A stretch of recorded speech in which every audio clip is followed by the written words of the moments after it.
Halo, Assalamualaikum warahmatullahi wabarakatuh. Kembali lagi bersama saya, Ridho Hafiz, yang akan memandu Anda memahami materi mengenai jurnal penyesuaian. Video sebelumnya kita sudah membahas jurnal penyesuaian untuk deferral. Coba apa saja deferral? Ada dua ya. Deferral itu ada prepaid expense dan unearned revenue. Oke, jika Anda sudah bisa menyebutkan ya, maka Anda lolos. Oke, mari kita bahas jurnal penyesuaian untuk accrual. Oke, jurnal penyesuaian untuk accrual ini dia melakukan pencatatan dua jenis. Yang pertama yaitu pendapatan untuk layanan yang sudah kita berikan, tapi belum kita catat pada periode pelaporan, pada tanggal pelaporan, atau beban yang telah terjadi tapi belum kita bayar. Belum dibayar atau belum dicatat pada tanggal pelaporan. Misalnya kita akan membuat laporan, berarti kita tutup buku pada tanggal 31 Desember 2024. Nah, pada tanggal itu terdapat layanan yang sudah kita berikan ke pelanggan tapi belum kita tagih yang pertama, atau sudah kita tagih.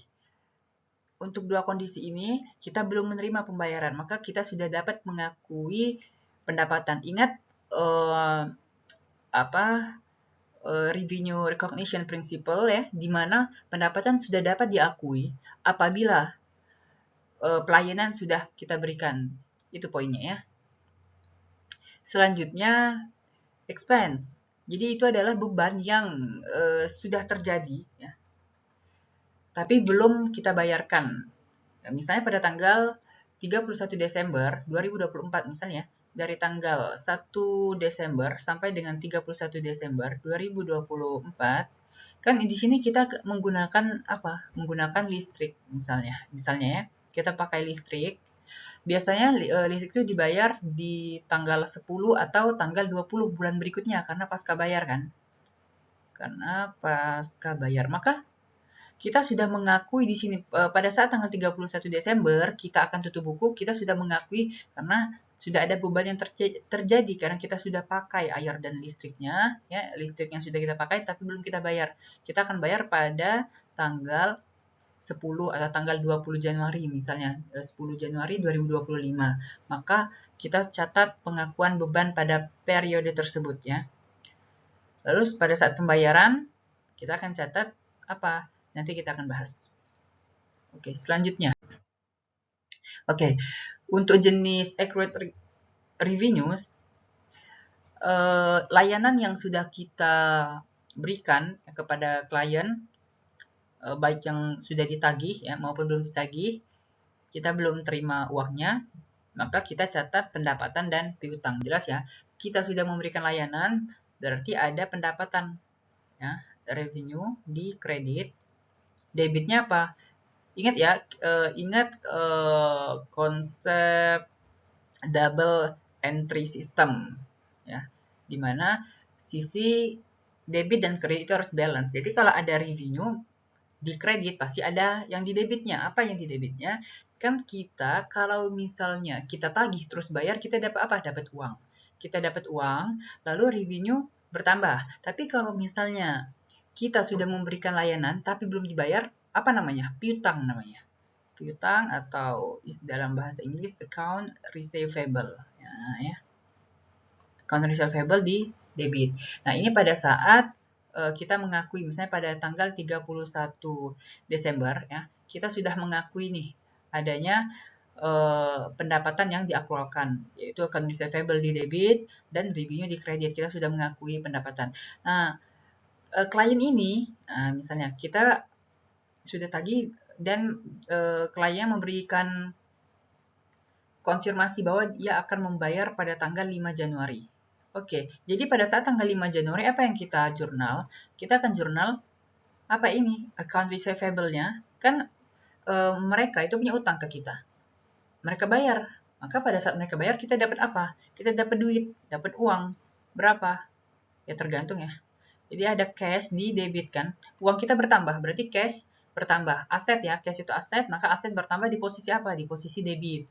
Lalu di posisi kreditnya apa? Revenue. Bukan. Jadi revenue sudah kita akui kapan? Pada periode sebelumnya. Jadi sekarang yang kita akui adalah piutang, account receivable-nya berkurang ya. Karena sudah dilunasi. Nah, seperti ini ya. Nah, misalnya pada contoh di gambar ini, jadi saya akan buat contoh dari saya sendiri maupun yang berasal dari sumber ini. Misalnya, ini jasa audit. Nah, misalnya jasanya jasa audit. Ya. Pada tanggal berapa ini misalnya? Pada tanggal 28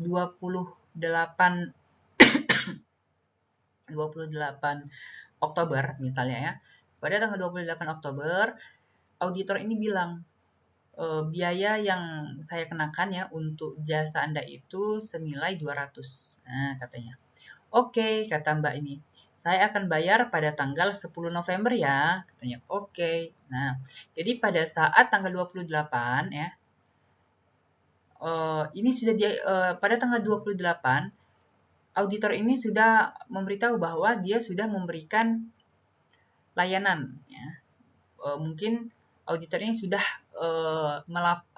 memeriksa laporan keuangan perusahaan si cewek ini dengan jasa 200. Maka apa yang dicatat oleh auditor ini pada tanggal 28 Oktober, dia belum terima pembayaran, maka ada piutang ya. Piutangnya bertambah di debit. Kreditnya apa? Karena dia sudah memberikan layanan, berarti kreditnya pendapatan atau revenue. Kredit. Nah, pada tanggal 10 November dibayar tuh, dibayar. Maka apa yang kita dapat? Kita dapat duit. Cash kita bertambah di debit ya. Ya senilai berapa ya? 200 ini, 200. Yang tadi juga 200 ya, 200. Lalu kreditnya apa? Kreditnya piutang karena sudah dibayarkan, sudah dilunasi. Piutang. Berapa? 200. Nah, seperti itu ya. Oke. Oke. Untuk equity revenue ini akan menambah akun aset ya. Tadi berupa piutang ya. Piutang. Lalu revenue bertambah. Bisa service revenue ya. Ya. Jadi menambah aset dan revenue. Nah, sebelum dilakukan penyesuaian ya, aset dan pendapatan kita itu terlalu rendah, understate. Kenapa? Kenapa bisa understate? Karena gini, misal ya pada transaksi sebelumnya seharusnya ada adjustment yaitu account receivable di debit 200 berarti bertambah ya. Lalu ada revenue di kredit 200 bertambah. Nah, jika tidak dicatat kan seharusnya account receivable itu bertambah 200. Kalau tidak dicatat berarti tidak bertambah. Berarti apa? 0 kan? Jadi kalau tidak dilakukan adjustment, saldo account receivable kita itu 0, piutang kita. Tapi ketika dilakukan penyesuaian, piutang kita bertambah menjadi 200. Nah, begitu juga dengan pendapatan. Ketika kita lakukan penyesuaian, pendapatan kita bertambah 200. Nah, kalau misalnya tidak dilakukan berarti 0. Kan gitu ya dalam kasus ini. Atau misalnya kita punya saldo piutang 200. Jangan, misalnya 400 ya kita punya saldo. Nah, ketika kita lakukan adjustment, piutang kita itu bertambah 200, jadi 600. Pendapatan juga, misalnya kita punya pendapatan 1.300. Lalu kita lakukan penyesuaian untuk transaksi tadi, berarti bertambah 200. Berapa jadi? 1.500. Nah, begitu. Kalau misalnya tidak dilakukan penyesuaian, maka saldo kita yang lama 400, harusnya 600 kan? Artinya apa? 400, 600. Seharusnya 600. Tapi hanya tercatat 400 karena tidak adanya penyesuaian, berarti terlalu rendah, understate. Begitu juga dengan pendapatan. Jika dilakukan penyesuaian menjadi 1.500, ketika tidak dilakukan penyesuaian hanya 1.300. Artinya apa? Under ya. Nah, gitu ya maksudnya. Jadi adjusting entry untuk accrued revenue itu akan menghasilkan peningkatan aset. Peningkatan aset, aset itu meningkat di mana? Di debit, dan peningkatan revenue di kredit. Nah, seperti itu ya. Oke, ini soalnya perusahaan telah memberikan layanan. Perusahaan telah memberikan layanan senilai 200 ya. Belum belum ditagih ya pada atau sebelum 31. Jadi gini nih. Layanan ini belum ditagihnya ya, belum dia tagih pada 31 Oktober maupun sebelum tanggal tersebut belum ia tagih. Nah, karena belum ditagih, maka mereka tidak mencatat. Benar nggak begini? Nah, ya, fokus kita lihat ke sini, lihat poin yang ini. Apa katanya sebentar ya? Yang kita pelajari sebelumnya apa? Pendapatan dicatat ya atau diakui kapan? Ketika layanan diberikan. Udah, kalau layanan sudah diberikan, maka harus dicatat ya. Kita sudah harus mencatatnya. Begitu. Nih ya. Sudah harus kita catat sehingga akan kita lakukan penyesuaian pada 31 Oktober ya, sesuai soal di sini 31 Desember dengan mencatat apa? Kita belum menerima, maka kita catat piutang usaha di debit ya bertambah. Kreditnya apa? Kita sudah memberikan layanan, berarti pendapatan kan begitu loh. Pendapatan di kredit. Nah, seperti ini. Mohon maaf ya, bukan 31 Desember ya. 31 Oktober ya. 31 Oktober. Nah, seperti ini ya jawabannya untuk jurnalnya ya. Nah, pada saat nanti pembayaran, apa yang kita catat? Kita terima uang kan? Misalnya dibayarnya pada 4 November. Maka kita catat cash di debit berapa? 200. Kreditnya apa? Karena dia sudah bayar, berarti piutangnya berkurang. Piutang di kredit 200. Nah, seperti ini ya. Nah, oke ya, lihat di sini. Ini analisisnya. Pertama kita analisis dulu ya transaksi tadi. Dia sudah memberikan layanan satu senilai 200, belum ditagih, tidak dicatat. Lihat poinnya di sini adalah sudah dilakukan, sudah diberikan layanan itu. Kalau sudah diberikan layanan, maka berdasarkan revenue recognition principle, kita sudah bisa mencatat pendapatan. Nah, jadi kita catat pendapatan. Karena belum terima uang, maka kita catat sebagai piutang seperti itu. Jadi untuk analisis persamaan dasar akuntansinya, aset akan bertambah berupa account receivable di sini ya, aset bertambah 200, lalu ekuitasnya bertambah. Ekuitas kenapa bertambah? Karena ada pendapatan. Kan pendapatan ini kan menambah net income. Net income itu menambah ekuitas seperti itu. Analisis debit kreditnya, aset ini bertambah. Kalau bertambah posisinya di mana? Di debit. Lalu service revenue itu kredit ya. Bertambah kan? Bertambah berarti di kredit. Nah, seperti itu. Lalu jurnalnya seperti ini, account receivable di debit 200, service revenue di kredit 200. Posting ke buku besar. Nah, yang pertama apa? Kan kita posting nih, account receivable di debit 200. Oh, ternyata sebelum dilakukan adjustment, tidak ada saldo piutang. Jadi kita tuh tidak punya piutang. Nah, ketika kita lakukan adjustment, maka muncullah piutang itu. Ya. Nah, jadi kalau kita tidak melakukan adjustment, apa yang terjadi? Saldo piutang kita 0. Padahal seharusnya 200. Nah, itulah yang diklaim bahwa sebelum dilakukan adjustment, piutang kita itu understate. Kenapa disebut understate? Ya karena tadi.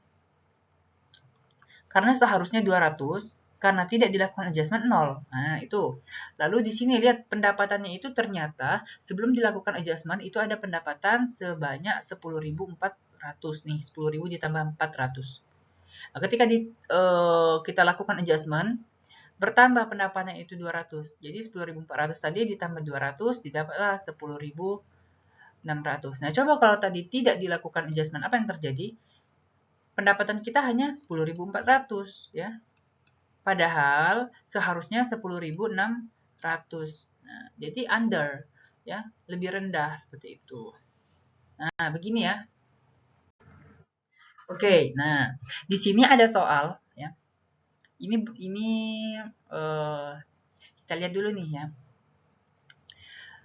Soalnya adalah pada tanggal 10 November, nah, pada tanggal 10 November perusahaan itu menerima uang. Nah, menerima uang sebesar 200 ya.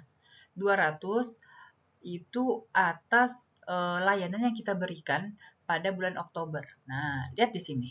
Kita terima uangnya bulan 11 ya. Ternyata uang itu untuk apa? Untuk layanan yang sudah kita berikan di bulan Oktober.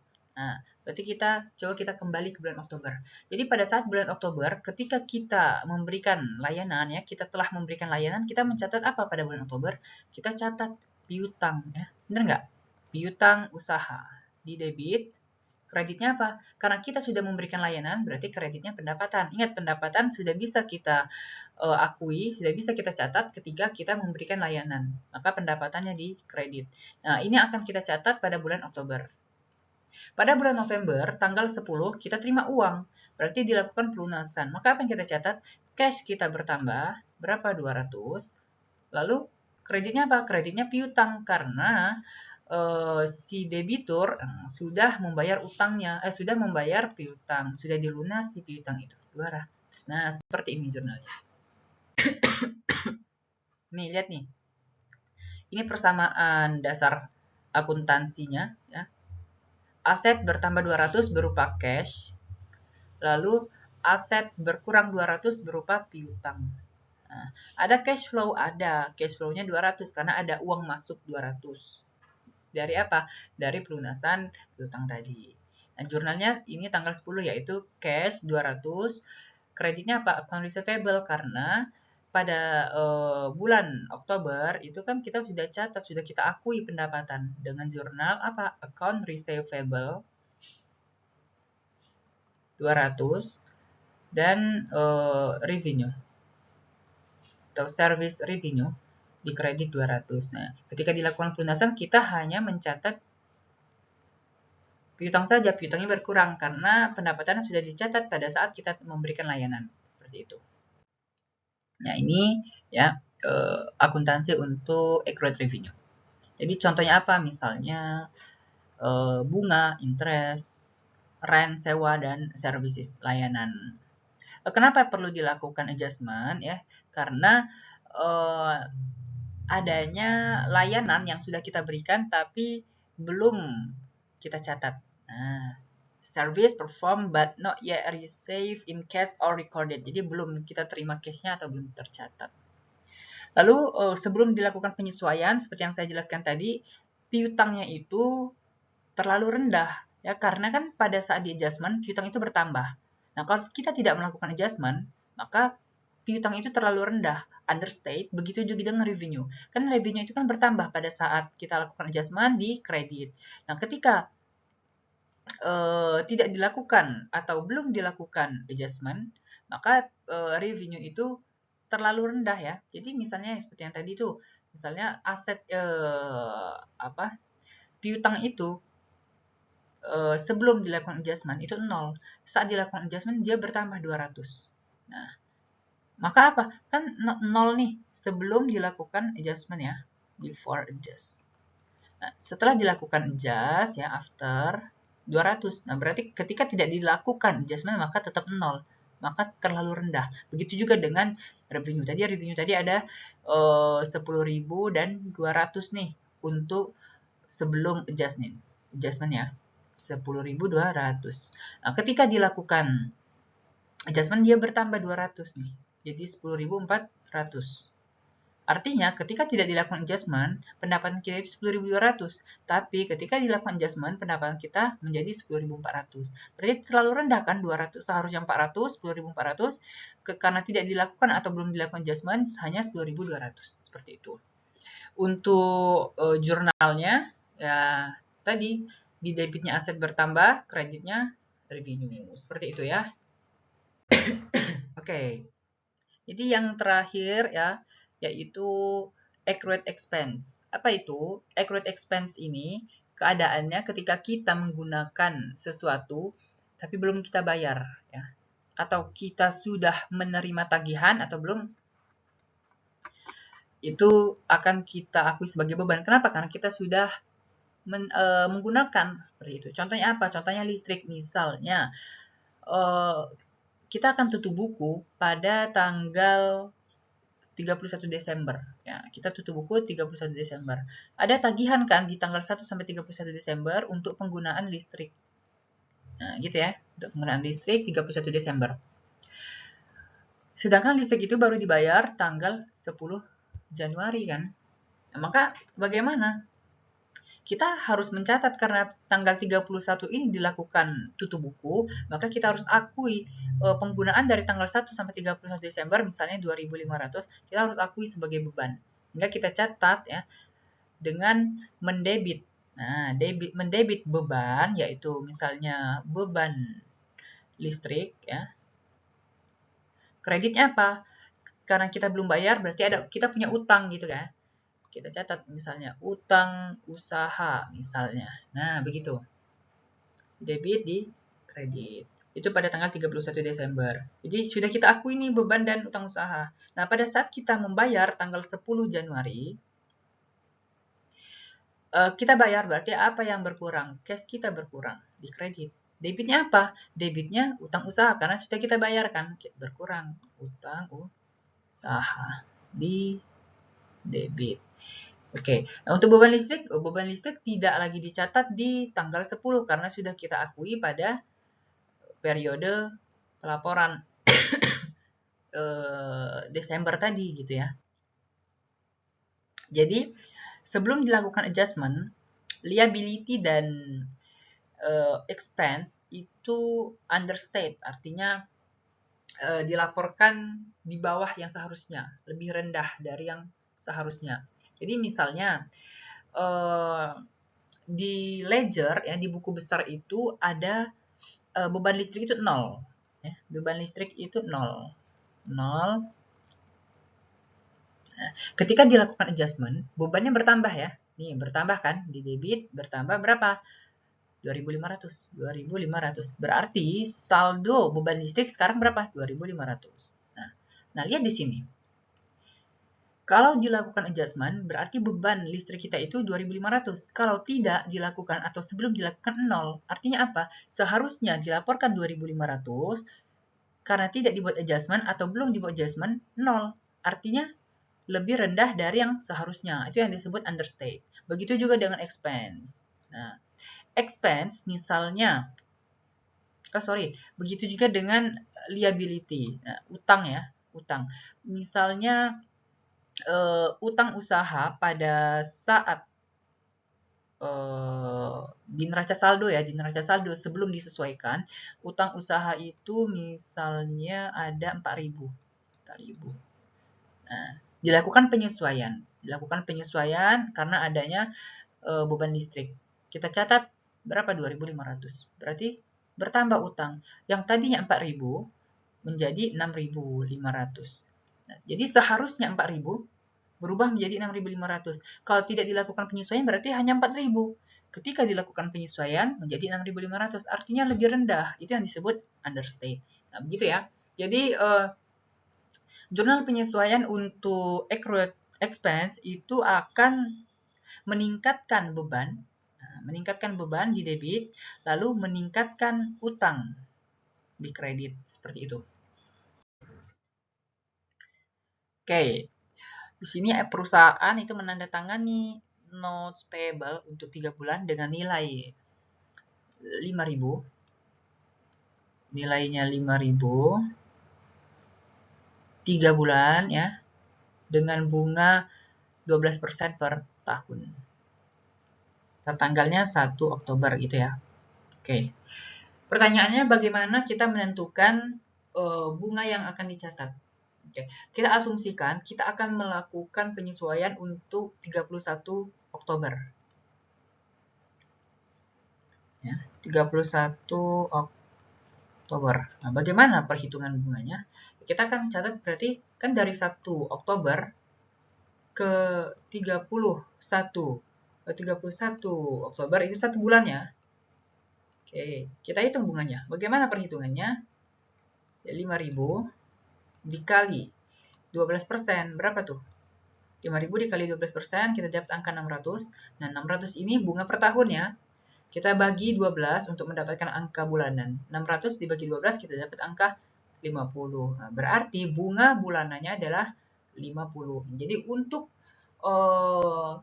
beban bunga yang kita catat pada 31 Oktober adalah 50. Bagaimana pencatatannya? Ya, masuk ke soal kedua yaitu beban bunga berapa? 50. Kreditnya apa? Kreditnya utang bunga 50. Nah, seperti itu. Oke. Nah, sekarang misalnya saya mau catat untuk 30 November. Nah, saya mau catat 30 November dengan asumsi pada bulan Oktober saya tidak melakukan penyesuaian. Bagaimana pencatatan bunganya? Maka kita kita ketahui ya tadi bahwa bunganya itu 50 per bulan. Nah, berarti kalau sampai November berarti dari 1 Oktober sampai 31 Oktober itu berapa tuh? Sudah 1 bulan ya. Lalu 1 November sampai 31 November berapa? 1 bulan. Berarti sudah 2 bulan bunga yang akan diakui. Nah, tadi saya bilang asumsinya di bulan Oktober kita tidak melakukan penyesuaian. Berarti di bulan November misalnya saya mau lakukan penyesuaian. Maka kita catat 50 tadi kita kali 2. Karena 2 bulan nih dari Oktober sampai November. Berarti 50 dikali 2. Berapa tuh? 100. Ya, kita catat di sini beban bunga. Sebentar ya. Beban bunganya 100. Utang bunga 100. Nah, seperti itu. Oke. Nah, misalnya nih, misalnya pada tanggal 31 November, 31, enggak, jangan, nanti Anda bingung. Gini. Misalnya pada tanggal 31 Desember dilakukan pelunasan notes-nya. Maka bagaimana pencatatannya? Kan di sini kita sudah lakukan penyesuaian ya. Maka kita akan catat beban bunga berapa? Kan di sini kita sudah akui 100. Berarti sisa berapa? Kan 3 bulan ya. Sisa 1 lagi. 50 kali 1. Berapa? 50. Jadi beban bunga 50. Lalu kita bayar utang bunganya. Di sini 100 ya. Lalu kita bayar utang Wesel-nya. Utang Wesel tuh ini nih. Notes payable-nya. 5.000. Maka cash yang kita keluarkan berapa? 5.000 ditambah 100 ditambah 50. Berarti 5.150. Nah, seperti itu. Itu kalau misalnya dibayarkan pada 31 Desember ya.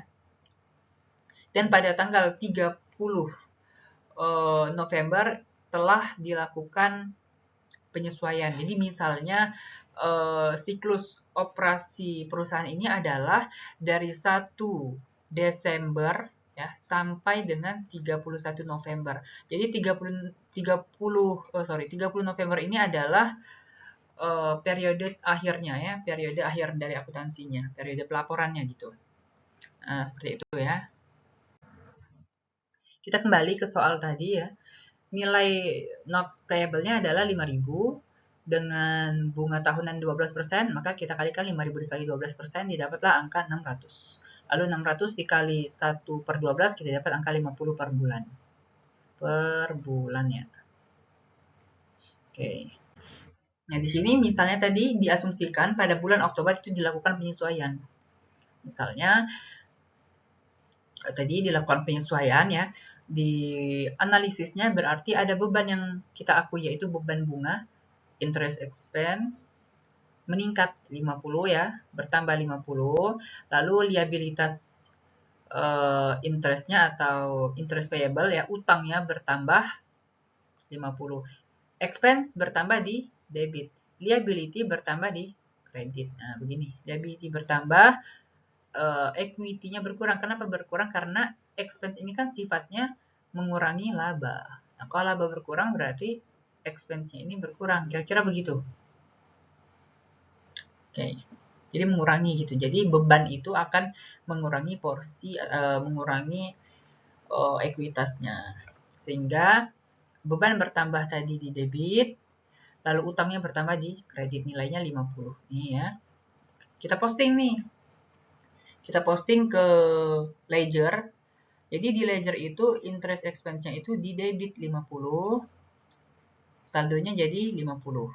Interest payable di kredit 50, jadi saldo pada 31 Oktober 50. Ketika tidak kita lakukan penyesuaian, maka interest expense itu nol kan? Misalnya kita tidak lakukan penyesuaian, jurnal ini tidak kita buat, ya, maka tidak akan ada posting kan ke buku besar sehingga interest expense-nya itu nol. Nah, ketika interest expense nol, padahal seharusnya 50, maka itu yang disebut dengan expense-nya itu understate.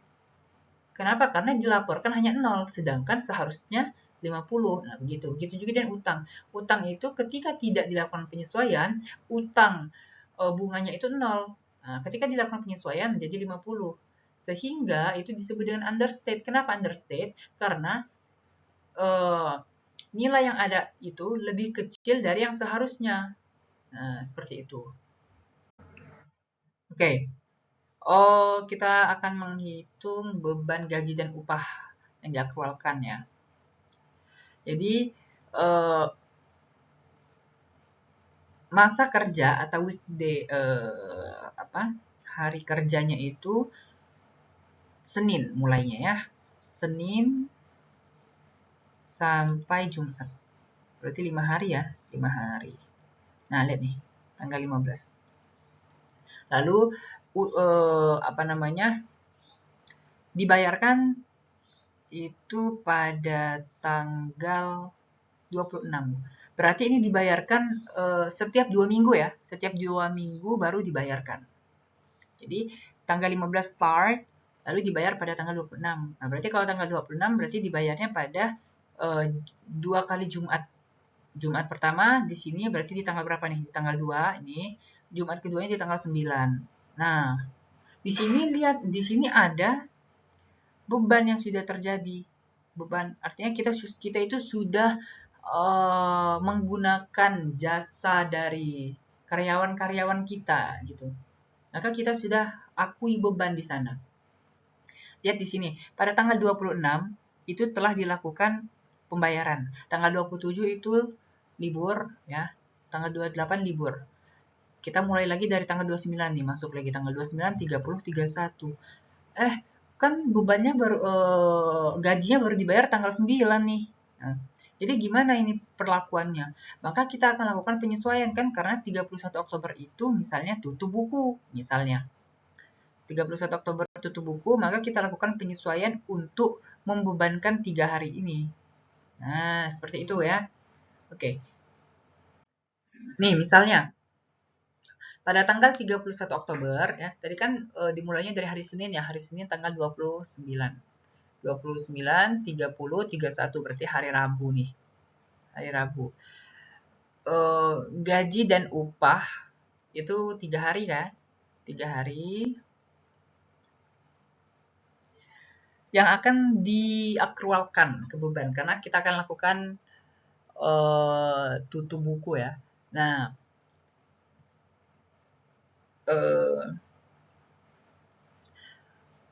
employee itu akan menerima total gaji dan upah itu 2.000. 2.000 untuk 5 hari kerja, oke? Okay? 2.000 itu untuk 5 hari. Berarti per hari berapa? Per hari 2.000 dibagi 5. Berarti per harinya itu 400 per hari. Nah, di sini Dari tanggal 29 ke tanggal 31 berarti 3 hari ini dibebankan, berarti 400 dikali 3. Berarti ada pembebanan yang diakralkan yaitu senilai 1.200.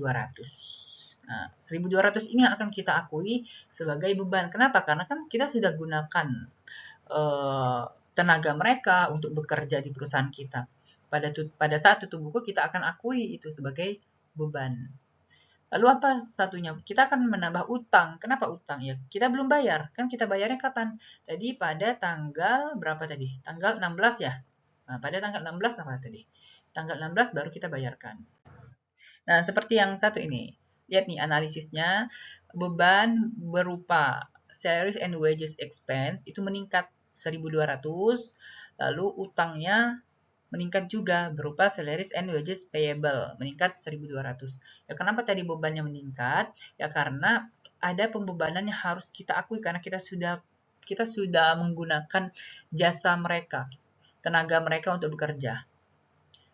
Dan akan kita bayarkan pada tanggal 16, yaitu nanti urusannya tanggal 16 itu.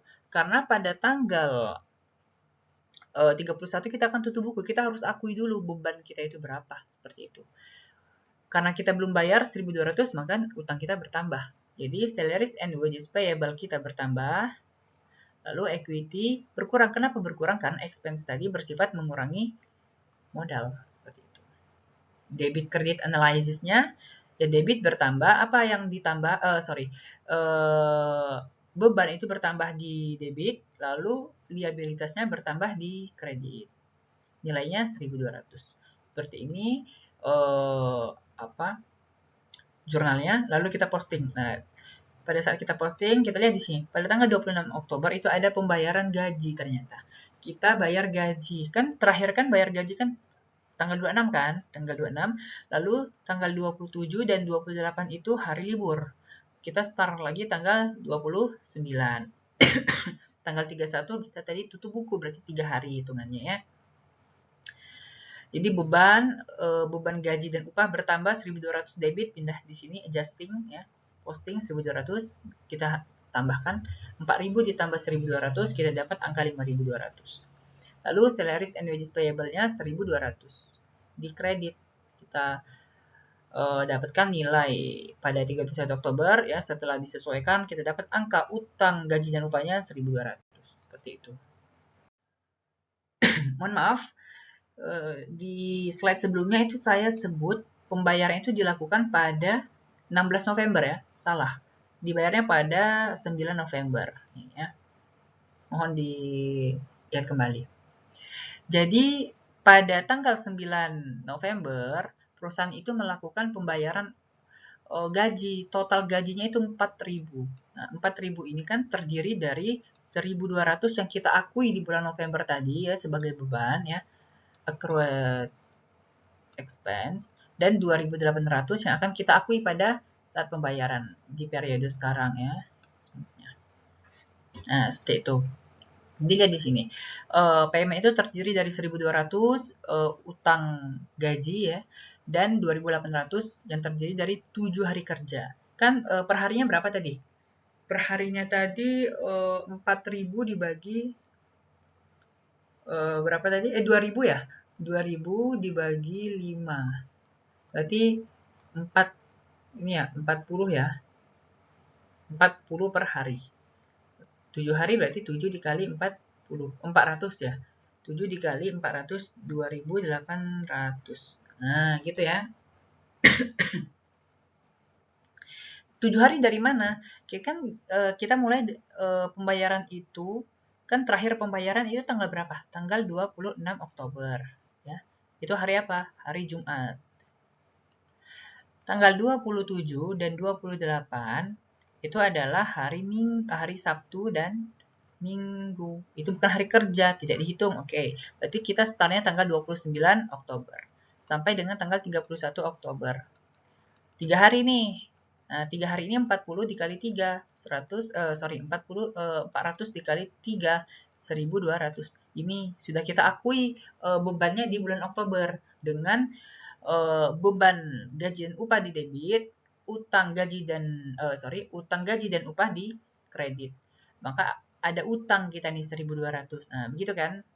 Lalu tanggal selanjutnya itu tanggal di November, tanggal 1, tanggal 2, itu hari apa nih? Kan tanggal 31-nya hari Rabu nih. Kan tanggal 29, kan 28 Minggu, 28 Minggu, 29 Senin, 30 Selasa, 31 Rabu. Tanggal 1 Kamis, tanggal 2 Jumat.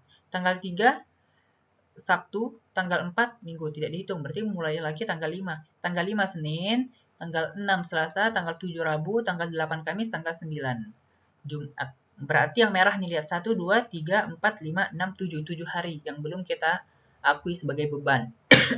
Sehingga 7 dikali 400, kita dapat angka 2.800. Nah, seperti itu. Oke.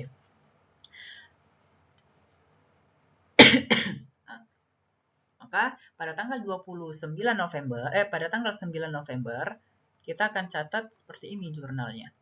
Kita catat kan di periode sebelumnya Oktober kita sudah catat adanya utang gaji dan upah atau salaries and wages payable. Berapa? 3 hari kan? 3 dikali 400, 1.200. Nih, 1.200. Lalu ada beban gaji. Kita bayar gaji tuh.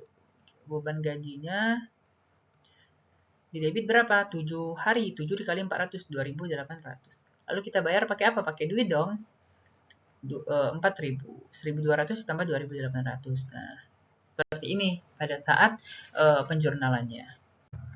Nah, ini ya sama ya, salaries and wages payable 1.200, lalu bebannya 2.800, cashnya berkurang 4.000. Didapatlah angka segini. Ada cash flow, karena ada cash yang keluar senilai 4.000. Jadi, accrued expense, contohnya itu adalah beban bunga, interest, beban sewa rent, dan beban gaji, salary. Ini ya.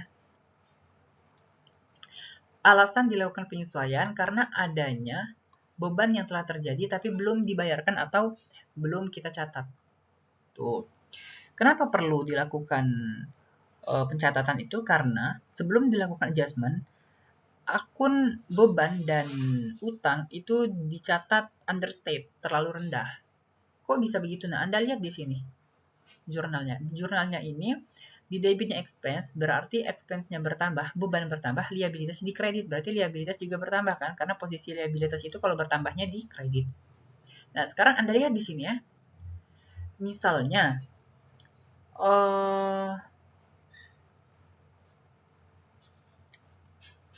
ini ledger misalnya. Apa di sini? Misalnya, sebelum dilakukan adjusting, beban gaji misalnya, beban gaji itu nilainya 0. Ketika dilakukan adjusting, nilainya itu berubah menjadi 200. Misalnya dilakukan penjurnalan, beban gaji di debit 200, kreditnya utang gaji 200. Nah, jadi beban gaji di debit nih bertambah. Berarti saldo pada akhir periode ya, misalnya 31 Desember, itu adalah 200. Nah, ini ketika kita lakukan adjustment. Nah, ketika tidak dilakukan adjustment, 0 kan? Artinya apa? Artinya, sebelum dilakukan adjustment, beban kita itu understate, terlalu rendah. Nah, begitu juga dengan utang. Misalnya, utang gaji, itu saldonya pada neraca saldo sebelum disesuaikan, itu saldonya adalah 200 misalnya. Atau 400 deh, 400. Nah, ketika dilakukan adjustment, bertambah 200 di kredit. Berarti saldo pada 31 Oktober itu adalah berapa? 600. Nah, jadi ketika dilakukan adjustment nilainya 600, sebelum dilakukan 400. Nah, jadi ketika tidak dilakukan adjustment, berarti terlalu rendah. Karena hanya 400, sedangkan yang seharusnya adalah 600. Nah, seperti itu ya. Oke. Selanjutnya, ini kalau Anda mau kerjakan ya, mau analisis silakan. Saya lanjutkan. Nah, oke, adjusting entries itu seharusnya tidak melibatkan baik di sisi debit maupun kredit akun cash. Jadi akun cash itu tidak tidak ada di dalam ayat jurnal penyesuaian. Lalu yang kedua, silakan Anda evaluasi apakah adjustment yang Anda buat itu make sense atau tidak. Misalnya pada adjustment untuk penggunaan perlengkapan, maka apa yang akan dicatat? Misalnya beban perlengkapan. Jadi harus beban perlengkapan yang meningkat, bukan beban gaji. Makanya harus make sense. Jadi kita harus teliti betul lah dalam menentukan. Lalu yang ketiga, double check ya semua perhitungannya. Dan yang keempat, setiap jurnal penyesuaian, setiap ayat jurnal penyesuaian itu ya, itu setidaknya itu akan memengaruhi satu akun statement of financial position dan satu akun income statement. Ya, statement of financial position itu ada 3 ya. Ada aset, ada liability, dan equity. Lalu income statement, ada revenue dan expense. Nah, seperti itu ya. Oke, ini ringkasannya nih. Jadi prepaid expense and unearned revenue ini adalah deferral, ya. Sedangkan accrued expense-nya adalah accrual. Nih, yang pertama prepaid expense atau beban dibayar di muka. Beban dibayar di muka ketika adjustment belum dilakukan, maka asetnya itu terlalu tinggi karena kan kita menggunakan ya, kita membeli, misalnya kita beli perlengkapan. Nah, pada saat beli perlengkapan nilainya masih utuh ya. Nah, ketika akhir periode kan kita belum mencatat nilai penggunaannya itu berapa karena pasti perlengkapan itu berkurang. Makanya kita perlu catat. Nah, kalau tidak kita catat berarti nilai itu terlalu tinggi, maka asetnya overstate dan bebannya understate karena terlalu rendah. Kenapa ya? Karena kita tidak mencatat penggunaan. Maka bebannya itu tidak dicatat. Seharusnya bebannya 400 misalnya dicatat 0. Nah, seperti itu. Untuk adjusting entry-nya, ayat jurnal penyesuaiannya itu bisa kalau misalnya transaksinya itu transaksinya itu penggunaan perlengkapan, maka pencatatannya beban perlengkapan di debit ya, pada perlengkapan di kredit misalnya ya.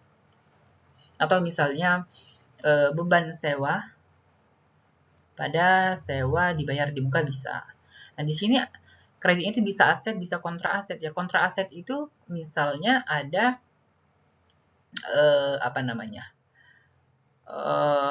aset tetap, misalnya peralatan. Kan peralatan itu tidak ingat ya, peralatan itu mengalami depresiasi dan depresiasi itu adalah konsep pengalokasian, bukan penilaian, bukan valuation gitu ya. Sehingga pencatatannya adalah beban penyusutan pada akumulasi. Nah, akumulasi ini merupakan akun kontra dari aset akumulasi penyusutan. Nah, seperti itu. Itu untuk prepaid expense. Selanjutnya untuk unearned revenue, nah ini kan kalau misalnya kita menerima uang muka, tapi kita belum melakukan kita belum memberikan layanan, nah gitu ya. Kita terima uang, tapi belum melakukan layanan, berarti utang. Kita punya kewajiban kan untuk memberikan layanan.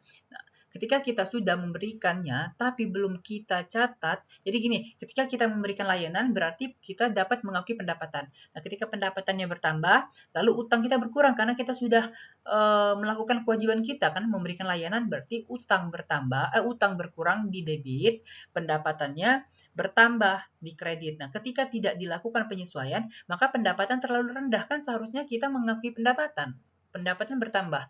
Kalau tidak dilakukan adjustment, maka pendapatan kita terlalu rendah, understate, sedangkan utang kita yang seharusnya berkurang itu tetap nilainya. Maka liabilitas atau utang kita itu terlalu tinggi, terlalu besar. Overstate and understate. Liabilities overstate, revenue-nya understate. Untuk adjusting entry-nya itu liabilitasnya di debit, berkurang kan, revenue-nya bertambah di kredit. Seperti itu untuk unearned revenue. Sedangkan accrued revenue ya, Ini terjadi ketika kita telah memberikan layanan, tapi kita belum menagih atau sudah menagih, dan uangnya itu belum kita terima. Belum kita terima sampai tanggal pelaporan. Nah, seperti itu ya. Jadi,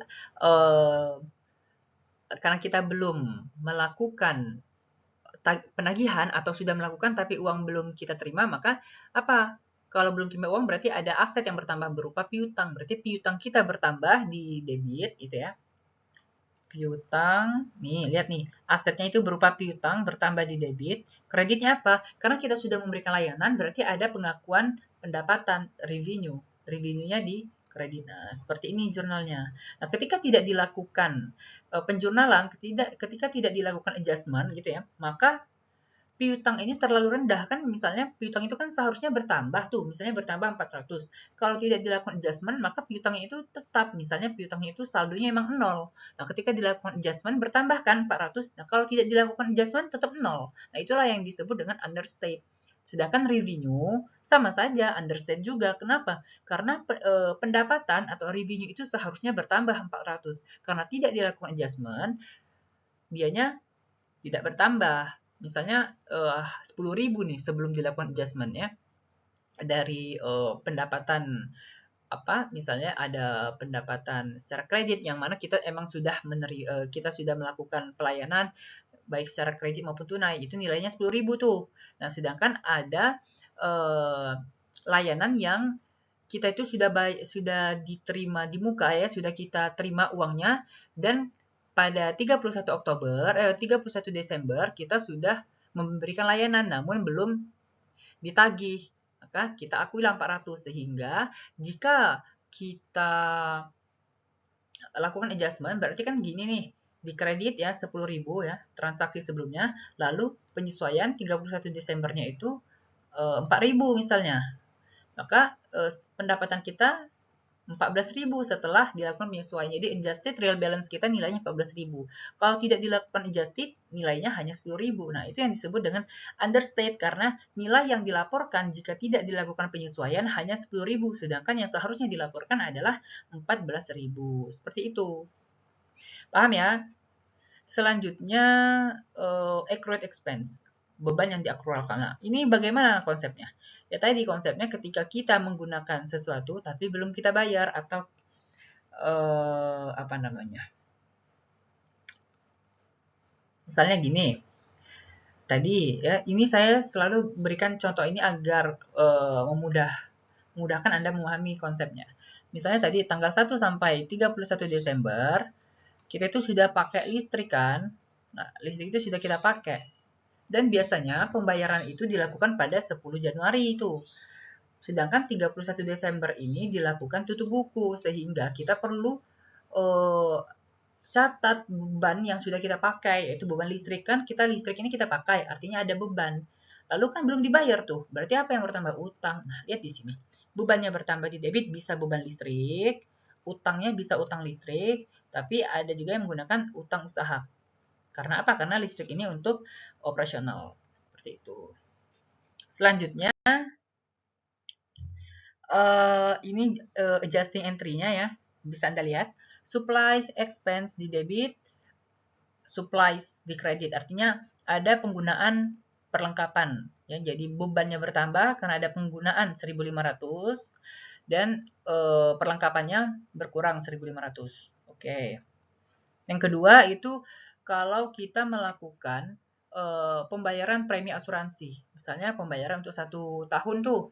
Ya, kita bayar berapa tuh? Misalnya kita bayar 600 ya untuk 1 tahun. Kita bayar itu pada misalnya pada 1 Oktober. Nah, kita lakukan penutupan pada 31 Oktober sehingga kita catat itu insurance expense atau beban asuransi yang sudah kita gunakan tuh 1 bulan, nilainya 50. Jadi beban asuransi di debit, kreditnya cash, kreditnya aset berupa prepaid insurance atau asuransi dibayar di mukanya berkurang. Karena kan sudah kita pakai gitu ya. Lalu ada depreciation expense, yaitu pengalokasian biaya aset tetap ya, depresiasi senilai 40. Nah, ketiga ini bagian dari deferral. Deferral yaitu prepaid expense. Ya, yang kita bayar duluan tapi nikmatinya itu beriringan dengan waktu atau melalui penggunaan. Selanjutnya ada unearned service revenue. Ini deferral juga ya, deferral yaitu unearned, artinya ini kita terima uang muka. Nah, di sini pada tanggal 31 kita itu sudah melakukan layanan yang sebelumnya sudah kita terima uangnya. Jadi pada saat terima uang kita catatnya itu sebagai utang, cash kita bertambah dan utang kita bertambah. Nah, pada tanggal 31 Oktober ternyata senilai 400 itu sudah kita berikan jasanya. Maka kita catat itu pendapatan kita bertambah 400 karena sudah kita berikan, lalu utang kita berkurang 400 seperti itu. Selanjutnya account receivable. Account receivable berarti ini masuknya ke accrued. Ya. Kenapa accrued? Karena sebentar.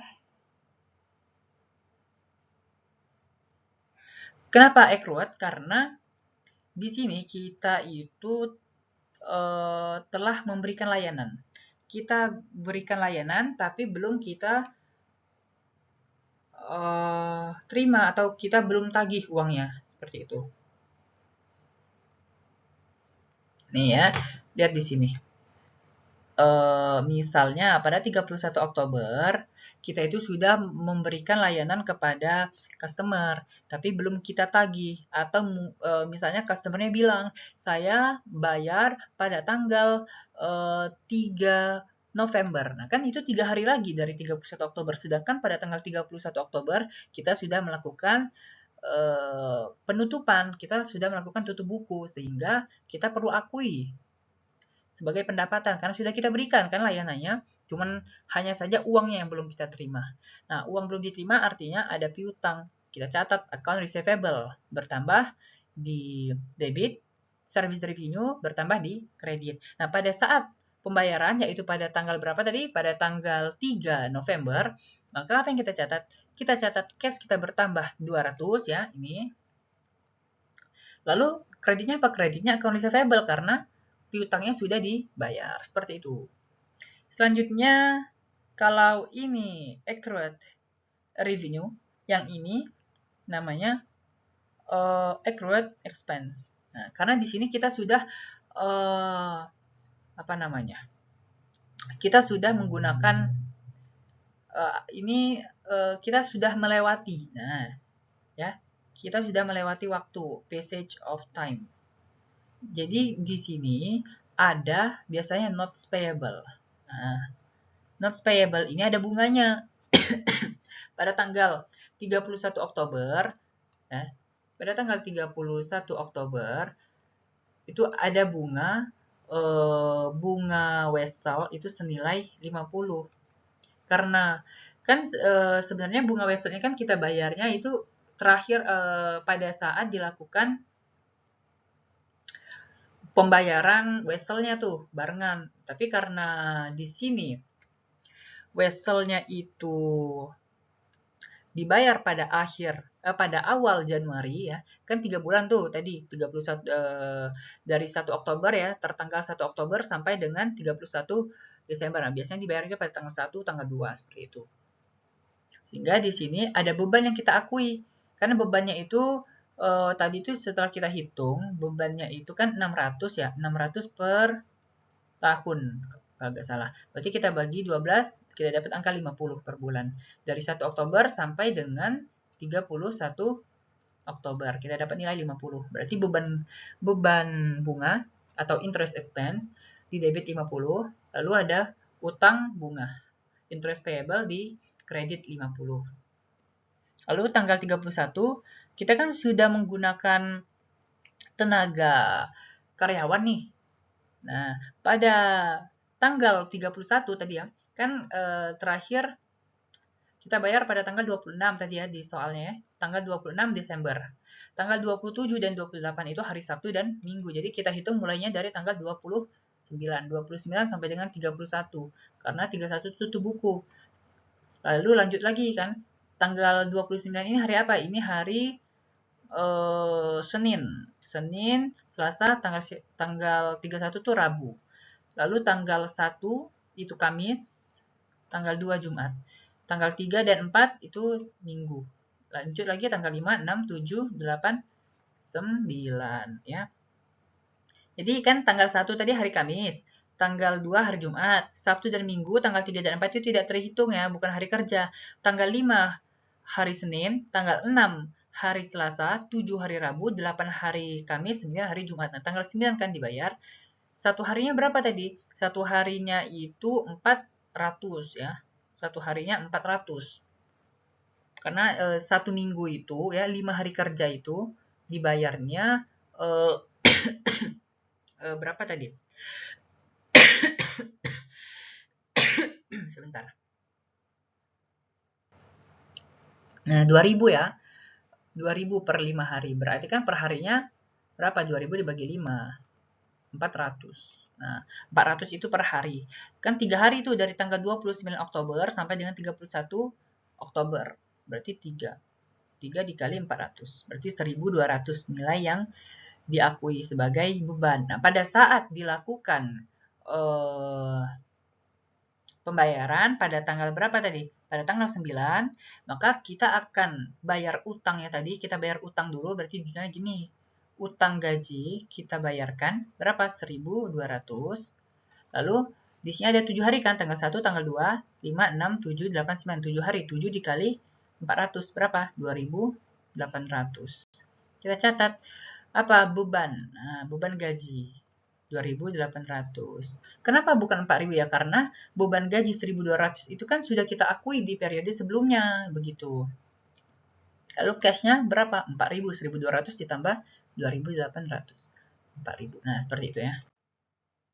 Oke, di sini ada soal nih. Lihat, pada tanggal 31 Agustus, perusahaan itu belum membayar gaji pegawai senilai 800 karena baru akan dibayar pada 1 September. Oke, berarti di sini nanti akan muncullah beban gaji kan? Beban gaji di debit ya, karena kita kan sudah menggunakan tenaga dari employee tadi 800. Karena belum dibayar, baru akan dibayar 1 September, maka muncul utang gaji 800 di kredit ya. Jadi ini debit, di kredit. Pada 1 September nanti, ini pada 31 Agustus ya, pada tanggal 30 September, kita akan lakukan pembayaran kan. Nanti judulnya begini, bukan lagi beban gaji yang kita gunakan, karena beban gaji sudah kita akui kan di periode Agustus, maka pada tanggal 1, ini kan 1 September, kita akan bayar utang gaji 800 pada cash 800. Nah, seperti itu. Lalu pada tanggal 1 Agustus, ya, perusahaan itu meminjam bank ya 30.000. Ini utang hipotek ya, 15 tahun. 30.000 itu selama 15 tahun dengan annualnya 10%. 10%, berarti kita hitung nih, 30.000 dikali dengan 10%. Kita dapat nilai ber-3.000. Berarti perusahaan ini akan membayar bunga itu 3.000 per tahun. Per bulannya berapa ya? Anda bagikan saja 3.000 dibagi 12. Didapatlah angka bulanannya adalah 250. Kan di sini kan kita akan melakukan penyesuaian itu pada akhir Agustus, 31 Agustus. Berarti pada tanggal 31 Agustus kita akan mengakui beban bunga berapa? Ya dari 1 Agustus sampai dengan 31 Agustus itu berapa bulan? Kan cuma 1 bulan. Berarti 1 bulan 250. Berarti beban bunga 250 pada utang bunga 250. Nah, begini ya. Pada saat nanti pembayaran, ya tinggal dibalik utang bunga pada cash 250. Nah, biasanya nanti. Dan yang ketiga yaitu kita sudah memberikan layanan ya, kita sudah beri layanan, tapi uangnya itu belum kita terima. Nah, jadi revenue for service performed but unrecorded for August, totalnya itu 1.100. Total 1.100 berarti kita sudah lakukan pelayanan, berarti ada pendapatan bertambah ya, simple. Berarti ada pendapatan di kredit bertambah ya, karena kita sudah sudah memberikan layanan. Lalu debitnya apa? Karena kita belum dibayar, berarti ada piutang. Piutang usaha di debit. Nah, seperti itu. Oke. Oke, jadi di sini permintaannya itu kita diminta untuk membuat jurnal penyesuaian pada akhir periode untuk mengakui pendapatan ya, untuk mengakui pendapatan dari servis yang sudah diberikan dan juga beban yang sudah digunakan, yang sudah terjadi. Jangan lupa untuk membuat jurnal penyesuaian itu for accrual ya. Jadi lihat di sini jurnalnya. Ini kan accrual. Ini apa ini? Accrual itu kan. Beban bunga accrual. Nah, begitu. Adjusting entry for accrual will increase, akan meningkatkan ya, statement of financial account and income statement account. Nah, kita lihat di sini katanya accrual itu akan meningkatkan ya akun statement of financial position dan juga income statement. Kita lihat di sini piutang usaha itu kan statement of financial position, meningkatkan, bertambah di debit. Pendapatan di kredit bertambah, oke. Lalu beban gaji bertambah di debit, utang bertambah di kredit, oke, benar. Lalu beban bunga bertambah di debit, utang bunga bertambah di kredit, oke, sesuai ya.